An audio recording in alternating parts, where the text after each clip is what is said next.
Amalan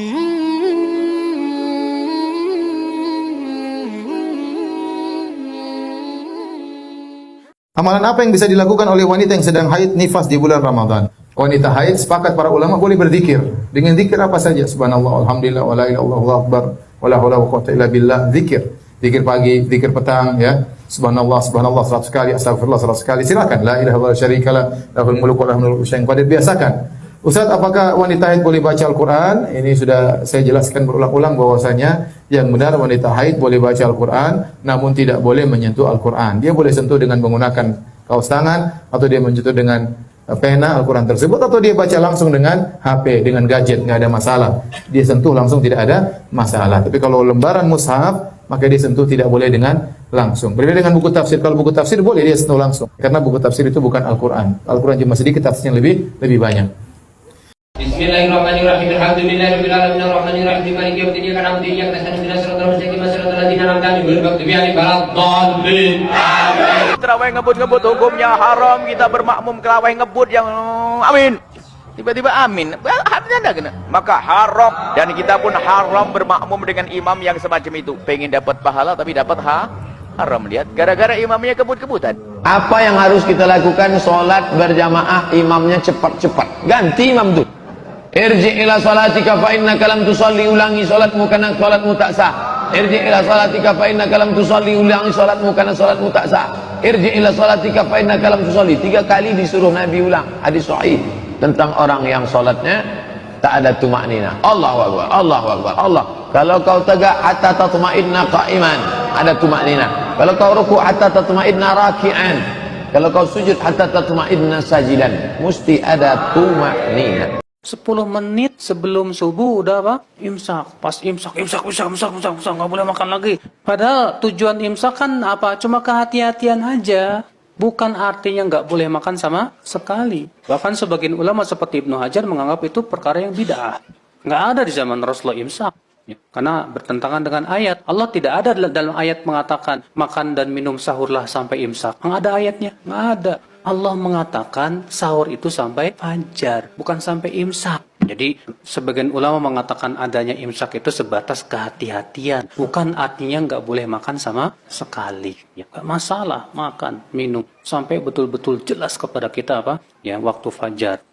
Pernah nggak batal puasa bareng pacar lu? Pernah. Gimana tuh ceritanya? Tapi ada satu orang yang tidak akan diampuni oleh Allah Subhanahu wa Ta'ala. Bahkan tidak akan diselamatkan dari perilaku itu. Sangat bahaya. Siapa? Yang terang-terangan menceritakan berzinahan atau kebanggaan terhadap kemaksiatannya kepada Allah SWT. Sekarang na'udzubillah, semestinya kalau kita sebagai manusia jatuh dalam perbuatan maksiat, apapun maksiat itu, seharusnya kita berusaha menyembunyikan, rahasiakan. Pertama, karena malu sama Allah. Yang kedua juga malu sama manusia.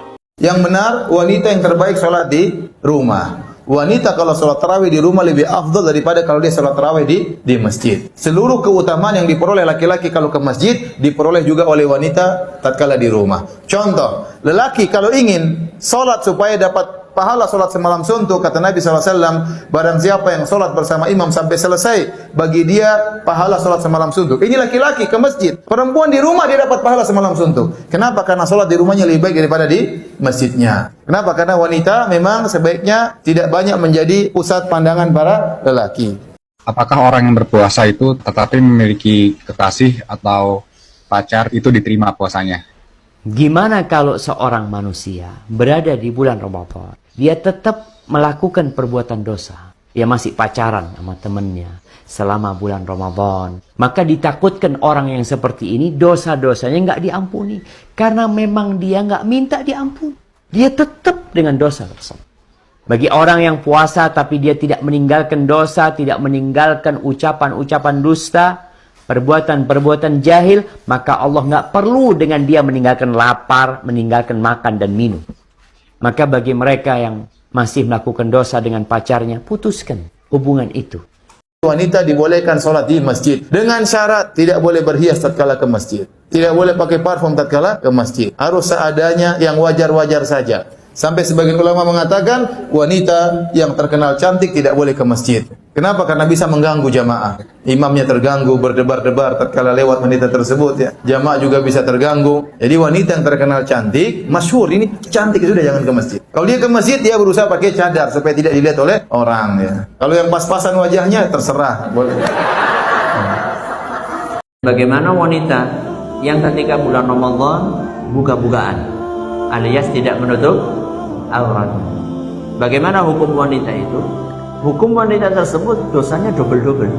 Sudah dia berdosa membuka aurat, berdosa pula dia membuat para lelaki melakukan dosa.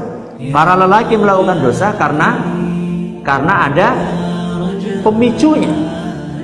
Seandainya seluruh wanita itu menutup aurat, laki-laki gimana? Tidak akan terpicu untuk melihat karena tidak ada yang dilihat.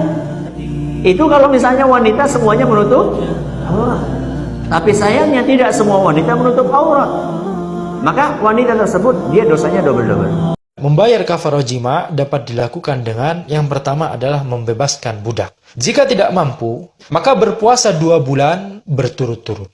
Kemudian jika tidak mampu untuk berpuasa 2 bulan berturut-turut, maka memberi makan 60 orang miskin. Jika seseorang tidak mampu untuk membayar kafarah jima ini, maka gugur baginya kewajiban tersebut. Jadi ketika seseorang tidak mampu pada saat itu ya, tidak mampu membebaskan budak, tidak mampu berpuasa 2 bulan berturut-turut ya, misalnya secara fisik tidak mampu atau ya, dan juga dia tidak mampu untuk memberi makan 60 orang miskin, maka ya gugur baginya kewajiban untuk membayar kafarah jima tersebut. Ini bukber, masalah buka bersama, ini bisa menjadi penghapus pahala puasa dan menjadikan dia hanya mendapatkan lapar dan haus saja. Satu sebabnya, karena tidak sholat maghrib. Kalaupun sholat, tidak pada waktunya. Sholat terlambat, sekali 5 menit sebelum azan, isya baru sholat maghrib. Kemudian yang kedua, penyimpangan pada acara bukber di warung-warung makan adalah ketika mengantri, maka kemudian tidak menyegerakan berbuka puasa, tetapi menunggu sampai dapat giliran makanannya baru makan. Yang ketiga, apa yang disebutkan dalam pertanyaan, terjadinya percampuran laki-laki dan perempuan. Dalam hadis Bukhari dan Muslim dari Ummul Mukminin Aisyah radhiyallahu anha, beliau mengatakan bahwasanya Nabi Muhammad sallallahu alaihi wasallam beriktikaf di 10 hari terakhir Ramadan sampai Allah mewafatkan beliau. Kemudian para istri beliau masih beriktikaf sepeninggal beliau. Inilah jemaah sekalian, termasuk amalan yang sangat dianjurkan di 10 hari terakhir Ramadan, beriktikaf, melakukan iktikaf.